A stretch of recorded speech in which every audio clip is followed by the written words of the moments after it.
Es ist dem Feind gelungen, die Front in breiter Formation zu durchbrechen.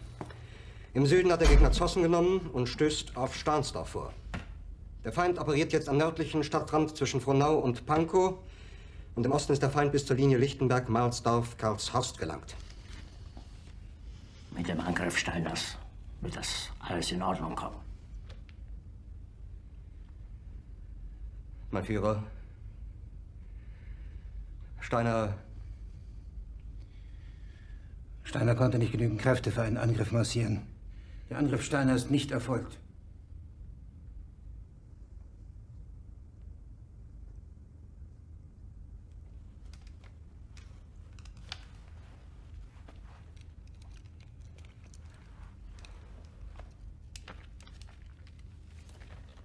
Es bleiben im Raum Keitel, Jodl, Krebs und Burgdorf.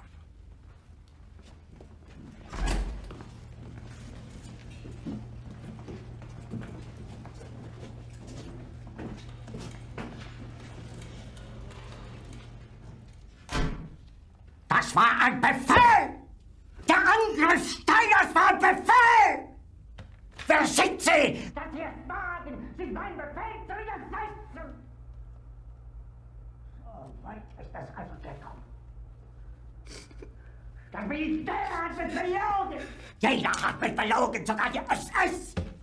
Die gesamte Generalität ist nichts weiter als ein Haufen niederträchtiger, treuloser Feiglinge! Mein Führer, ich kann nicht zulassen, dass die Soldaten, die für Sie verbringen... Nicht als Feiglinge! Verräter, Versager! Mein Führer, was Sie da sagen, ist ungeheuerlich. Die Generalität ist das Geschmeiß des deutschen Volkes! Sie ist ohne Ehre! Sie nennen sich Generale, weil Sie Jahre auf Militärakademien zugebracht haben, nur um zu lernen, wie man Messer und Gabel hält! Jahrelang hat das Militär meine Aktionen nur behindert. Es hat mir jeden nur ersichtlichen Widerstand in den Weg gelegt. Ich hätte gut daran getan, von Jahren alle höheren Offiziere liquidieren zu lassen, wie Stalin.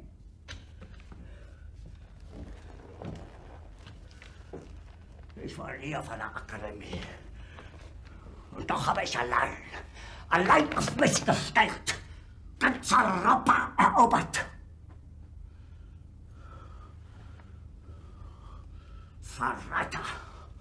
Von allem Anfang an bin ich so verraten und betrogen worden. Es wurde ein ungeheurer Verrat geübt am deutschen Volke. Aber alle diese Verräter werden bezahlen. Mit ihrem eigenen Blut werden sie bezahlen. Sie werden das saufen in ihrem eigenen Blut. Bitte gerne. Jetzt beruhig dich doch.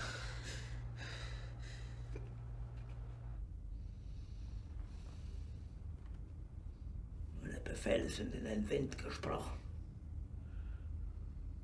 Es ist unmöglich, unter diesen Umständen zu führen. Es ist aus.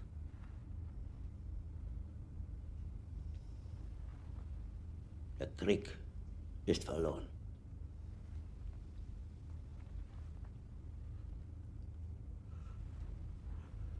Aber wenn Sie, meine Herren, glauben, dass ich deswegen Berlin verlasse, irren Sie sich gewaltig.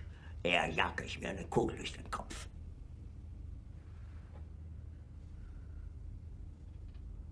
Tun Sie, was Sie wollen.